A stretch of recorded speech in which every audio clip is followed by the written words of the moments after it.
बड़े दुख की और ऐसी बेला है कि जिसमें हमें प्रेस कॉन्फ्रेंस भी करनी पड़ रही है। हमारे बीच में हमारे मीडिया के राष्ट्रीय प्रभारी और राष्ट्रीय प्रवक्ता माननीय पवन खेड़ा जी, हमारे वर्किंग प्रेसिडेंट इंद्रविजय गोहिल जी, पटेल साहब, हेमंत रावल जी, पार्थिव जी एवं हिरेन बैंकर साहब सभी हमारे बीच में हैं। मैं ज्यादा विलंब न करते हुए, क्योंकि आज का विषय काफी महत्वपूर्ण है, पवन खेड़ा साहब से निवेदन करूंगा कि वो अपना मूल वक्तव्य आपके समक्ष रखें। धन्यवाद आलोक जी। गुजरात के मोरबी में मच्छू नदी पर बना जो पुल है, कल जो हृदय विदारक घटना घटी, हम सभी स्तब्ध हैं, पूरा देश स्तब्ध है। ईश्वर से हम प्रार्थना करते हैं कि मृतकों के परिवारों को शक्ति दे इस दुख को झेलने की, और अपने श्री चरणों में उनकी आत्मा को स्थान दे। लगभग 190 के लगभग लाशें मिल चुकी हैं,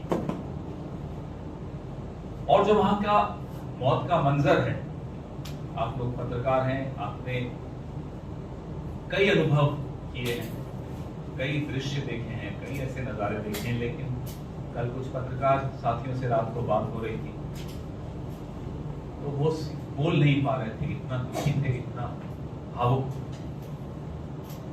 और बात है भी, सवाल बहुत सारे। हमने, हमारे राष्ट्रीय अध्यक्ष मल्लिकार्जुन खड़गे जी ने भी आज सुबह कहा कि इसमें हम अगर सवाल नहीं पूछे तो लोग माफ नहीं करें, राजनीति नहीं होनी चाहिए। लेकिन आज जब हमने टीवी पे देखा कि देश के प्रधानमंत्री जिनकी ये जन्मभूमि है, जिनकी ये कर्मभूमि रही है, जिस गुजरात ने उनको सत्ता के शीर्ष तक पहुंचाया, वो आज भी अपने कार्यक्रम गुजरात में जारी रख रहे हैं। अफसोस हुआ नहीं। दिल में दर्द सबके है, पत्रकारों के है, विपक्ष के है, आम नागरिक के है। पूरे देश में लोग परेशान हैं ये देख। लेकिन जिस गुजरात ने माननीय प्रधानमंत्री को प्रधानमंत्री के पद तक पहुंचाया, आज भी वो इसी गुजरात में आकर, माफ कीजिएगा, एक हैट लगाकर कार्यक्रम कर रहे हैं, देखा नहीं। एफआईआर हुई है, क्या उस एफआईआर में किसी मंत्री को, किसी अधिकारी को नामजद किया गया है? सवाल है कि ये अजंता मोरेवा नाम की कंपनी के ट्रस्ट को इस पुल की मेंटेनेंस, रखरखाव और संचालन का जिम्मा देने का निर्णय किसने लिया? किसके हस्ताक्षर है फाइल पर? किसके आदेश से हुआ? उसकी जवाबदेही क्यों नहीं है? क्या आनंद फानन में चुनाव आ रहा है, इससे जल्दबाजी में, रिबन काटने की जल्दी में आप लोगों ने बिना फिटनेस सर्टिफिकेट, बिना उसकी लोड बियरिंग कैपेसिटी देखे कि भाई उस पुल पे 500 लोग आ सकते हैं या नहीं, आपने खोल दिया पुल। 12 रुपए 17 रुपए की टिकट लगा दी और भीड़ इकट्ठी कर दी पुल पर। इसकी जवाबदेही कौन देगा? कौन है जिम्मेदार इसका? इंसान की जिंदगी की कोई कीमत है या नहीं है? लाल बहादुर शास्त्री नाम के एक बहुत बड़े नेता थे इस देश के, प्रधानमंत्री के पद तक गए थे। एक रेल दुर्घटना में उन्होंने इस्तीफा दे दिया। गुजरात के मुख्यमंत्री इस्तीफा दे रहे हैं या उन्हें निकाला जा रहा है? हम यह जानना चाहते हैं, किसकी जिम्मेदारी है इस राज्य की? कोविड में आप कहते हैं मौतें हुई नहीं, अस्पतालों की बाथरूम में लाशें मिली, यह स्थिति थी, और आपने फिर भी हाथ खड़े कर दिए कि नहीं साहब यहां कुछ ऐसा नहीं हुआ। कौन जिम्मेदारी ले रहा है गुजरात के लोगों की जिंदगी की? इस कंपनी का क्या अनुभव रहा? क्या कोई अनुभव है इस कंपनी को, अजंता जो घड़ियां बनाते हैं? अनुभव है पुल की रखरखाव का, पुल की रिपेयर का और संचालन का? ये सब सवाल एक एक हिंदुस्तानी के जहन में है, हम सबके दिमाग में है, आप सब पूछ रहे हैं, हम आपसे गुजारिश करते हैं, बहुत प्रयास किए जाएंगे कि ये मुद्दा शिफ्ट हो जाए, लोगों का ध्यान मोरबी से अलग किसी और मुद्दे पर ले जाया जाए। हम आपसे हाथ जोड़कर आग्रह करते हैं, इस मुद्दे पर से ध्यान मत हटने दीजिएगा, क्योंकि 200 के लगभग 191 तो लाशें मिल चुकी, इन सब का कर्ज है हमारे और आपके ऊपर। अगर हम इनसे ध्यान हटा देंगे तो कोई सरकार अपनी जवाबदेही नहीं मानेगी, कभी भी उन्हें कोई डर नहीं होगा। सरकार पर डर होना जरूरी है, नहीं तो ये तो तमाशा करते रहेंगे, टोपी लगा के, नए नए कपड़े पहन के तमाशा, रोज सुबह से शाम तक, भले कोई मर रहा हो, कोई जी रहा हो, पुल गिर रहे हो, लोग घायल हो, लोग परेशान हो, इन्हें कोई फर्क नहीं पड़ता। इन्हें फर्क तब पड़ेगा जब हम बोलेंगे और आप उस बात को चलाएंगे और आप उस पर ध्यान रखेंगे। जिम्मेदारी अब हम पर और आप पर आ गई। सरकार पर कोई जिम्मेदारी मत मानिएगा, है ही नहीं इन पर कोई जिम्मेदारी। अगर होती तो इस तरह की कंपनी को, जिसका कोई अनुभव नहीं है, ये काम नहीं दिया जाता। अगर कोई जिम्मेदारी महसूस करता तो उसका फिटनेस सर्टिफिकेट देखा जाता। और हम जानना चाहते हैं, क्या अहमदाबाद मेट्रो का फिटनेस सर्टिफिकेट है? क्या ये जल्दबाजी में तो नहीं शुरू कर दिया? क्या अटल सेतु का फिटनेस सर्टिफिकेट है? आज गुजरात का नागरिक किसी पुल पर, किसी सार्वजनिक मेट्रो पर, किसी पर चढ़ने से पहले 10 बार सोच रहा है, क्योंकि उसको अपनी सरकार पर से भरोसा हट गया है। ऐसी सरकार जो इस तरह के पुल तक का फिटनेस और ऑडिट नहीं कर पाती, उस सरकार का फिटनेस और ऑडिट अब जनता करेगी, और उसमें यह सरकार फेल होती हुई दिख रही। राजनीति का समय नहीं है, लेकिन अगर हम सवाल नहीं पूछेंगे तो जिस तरह की राजनीति इस प्रदेश में चल रही है वो चलती रहेगी और लोगों की जान जाती रहेगी। इसलिए जवाबदेही सिद्ध करने की राजनीति हम करेंगे, बार बार करेंगे। ऐसी राजनीति नहीं जो आपको इस स्क्रीन पर दिख रही है। चलाइए जरा इस खतरा में जरूर है, क्योंकि चुनाव के दिनों में गिरा ताकि पता चले कि आपने कैसी सरकार चलाई है। इसलिए भगवान ने लोगों को संदेश दिया है कि आज ये ब्रिज टूटा, कल ये पूरा संसार ऐसे ही खत्म कर देगी, इसको बचाओ। ये भगवान ने संदेश भेजा है। इस तरह की राजनीति में हम विश्वास नहीं करते। हम सवाल पूछेंगे, बार बार पूछेंगे, और आपसे उम्मीद रखते हैं कि आप इन सवालों को दोहराएंगे जब तक इसका जवाब नहीं मिल जाता। और जवाब जनता देने को आतुर है। इस प्रदेश के एक एक नागरिक की सुरक्षा की जिम्मेदारी हम पर, आप पर, छोड़ दीजिए सरकार को, हम पर और आप पर है। इसलिए आपसे नम्र निवेदन है, बार बार निवेदन है, इस मुद्दे को तब तक जिंदा रखिएगा जब तक जवाब नहीं मिल जाते, जब तक जिम्मेदारी, जवाबदेही तय नहीं की जाती। आपके सवाल, और उससे पहले मैं चाहता हूं कि मेरे साथी इंद्र विजय जी गुजराती में अपनी बात रखें। हमारी 2 मांगे मैं फिर से दोहराता हूं।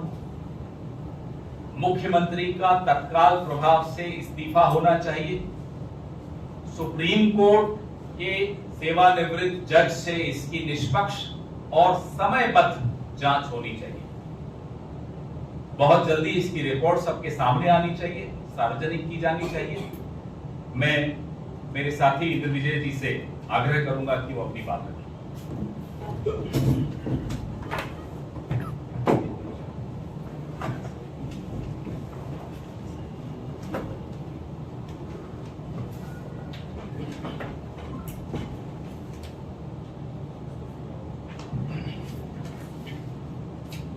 ગઈકાલે મોરબીમાં જે દુર્ઘટના બની, સમગ્ર રાત દરમિયાન યુથ કોંગ્રેસના મિત્રો, NSYના મિત્રો જે રાહતના કાર્યમાં જોડાયેલા છે તેમની સાથે જે સતત વાત થાય છે, ત્યાંના દ્રશ્યો અંગેની જે ચર્ચા થાય છે, કાળજુ કંપાવી દે એ પ્રકારનો બનાવ ગઈકાલે ગુજરાત રાજ્યમાં બન્યો છે. ત્યારે હું આપ સૌને કહેવા માંગુ છું કે આવા ભયાનક દ્રશ્યો ભૂતકાળમાં સુરતમાં તક્ષશિલામાં પણ આપણે જોયા છે. ભૂતકાળમાં અમદાવાદ શહેરમાં ચકડોળ તૂટે ત્યારે પણ જોયા છે. ગુજરાતની ભારતીય જનતા પાર્ટીની સરકાર કે દેશમાં નરેન્દ્ર મોદીની સરકાર રાજ્યની અને દેશની અંદર કંપની રાજ લાવીને આજે બેઠી છે. જો હવે જાગશું નહીં તો આવા ભયાનક દ્રશ્યો ભવિષ્યમાં પણ આપણે જોવા માટે તૈયાર રહેવું પડશે. થોડા દિવસ પહેલા આપણે સૌએ જોયું કે અમદાવાદ શહેરની અંદર અટલ બ્રિજનું ઉદ્ઘાટન કરવામાં આવ્યું. આ અટલ બ્રિજનું પણ ફિટનેસ સર્ટિફિકેટ છે કે નહીં સરકારે તત્વરિત જાહેરાત કરવી જોઈએ. કોઈ પણ દુર્ઘટના બનશે તો તેની જવાબદારી સરકારની રહેશે, એ જાહેરાત પણ સરકારે કરવી જોઈએ. હું પત્રકાર મિત્રોને આમંત્રણ આપું છું કે આવો મારી સાથે. અમદાવાદ શહેરની અંદર ચૂંટણી નજીક આવી રહી છે એટલા માટે મેટ્રો રેલના અમુક રૂટ્સનો પ્રારંભ કરવામાં આવ્યો છે.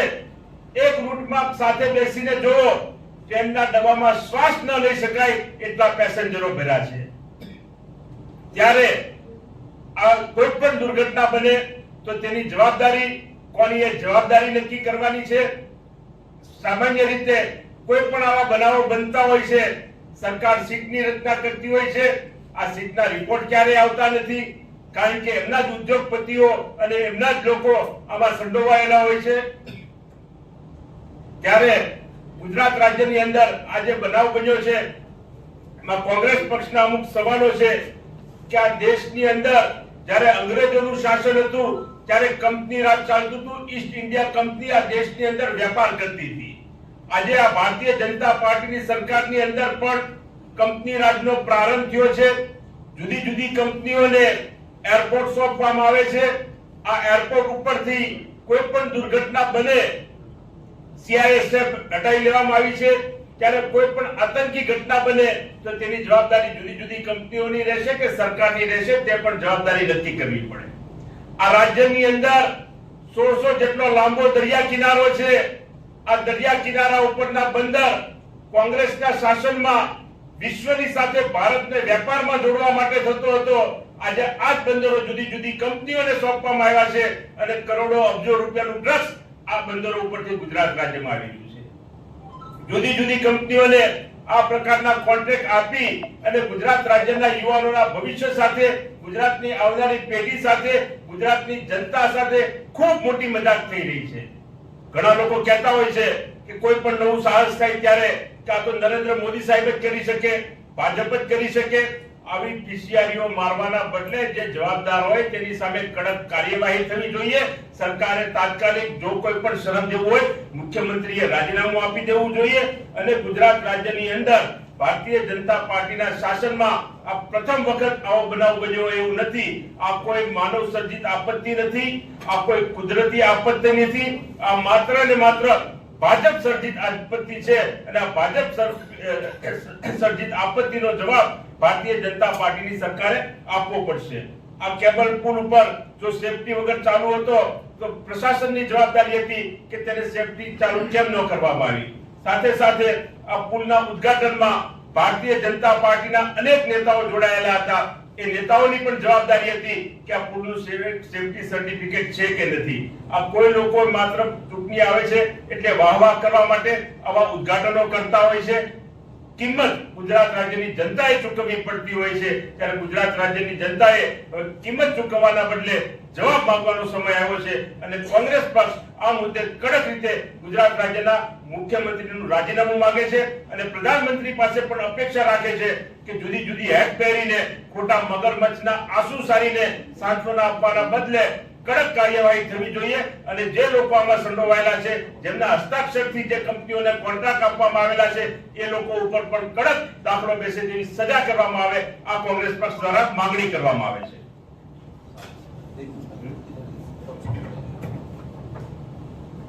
डॉक्टर साहब से निवेदन करूंगा कि शाम के प्रोग्राम का एक बार विधिवत बता दें। મોરબીની જે દુર્ઘટના થઈ છે એના અનુસંધાનમાં આજે સમગ્ર ગુજરાતમાં દરેક જિલ્લા સ્થળે ભારતીય રાષ્ટ્રીય કોંગ્રેસના નેતાઓ દ્વારા મૂળ વ્યક્તિ પ્રગટાવીને શ્રદ્ધાંજલિના કાર્યક્રમનું આયોજન કરવામાં આવ્યું છે। સાંજે 6:30 વાગે દરેક જિલ્લા કેન્દ્ર ઉપર એમને શ્રદ્ધાંજલિ આપવામાં આવશે। મૂળ વ્યક્તિના માધ્યમ દ્વારા એ મૂળ વ્યક્તિ પ્રગટાવીને પ્રતિક રૂપે અમે શ્રદ્ધાંજલિ આપવાના છે। ત્યારે આપણા માધ્યમ દ્વારા હું ગુજરાતની પ્રજાને અને સૌ કાર્યકર્તાઓને આ શ્રદ્ધાંજલિ કાર્યક્રમમાં જોડાવાની અપીલ કરું છું।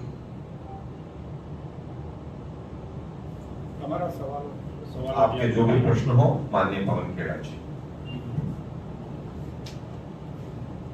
पवन खेड़ा जी, आपने जो गुजरात की सीएम की स्थिति की बात करी और अभी तो रेस्क्यू चल रहा है, अब अभी से कोई जांच नहीं हुई, कोई अभी फाइनल आंकड़ा नहीं आया, अभी से आप जो स्थिति की बात कर रहे हो, जो सर्कमस्टेंशियल एविडेंस होता है अंग्रेजी में, तो सामने जो दिख रहा है कि 100 साल पुराना एक सस्पेंशन ब्रिज का रिपेयर, संचालन और रखरखाव का काम आपने एक ऐसी कंपनी को दिया जो सीएफएल बल्ब बनाती है, मच्छर मारने के रैकेट बनाती है और दीवार की घड़ी बनाती है।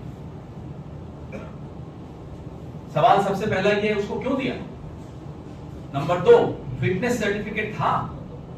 नंबर 3, जिस पुल पर 100 लोग आने चाहिए वहां 500 लोग आए, प्रशासन क्या कर रहा था? नंबर 4, अर्बन डेवलपमेंट विभाग जो कि भ्रष्टाचार का अड्डा बन चुका है इस राज्य में, कौन है वो मंत्री? किसकी जिम्मेदारी है? 200 से अधिक लोग मारे जाएं और आप कहें साहब इंतजार कीजिए, अभी और लाशें गिने। माफ कीजिएगा, और लाशें गुजरात गिनने को तैयार नहीं है। अब समय नहीं रहा।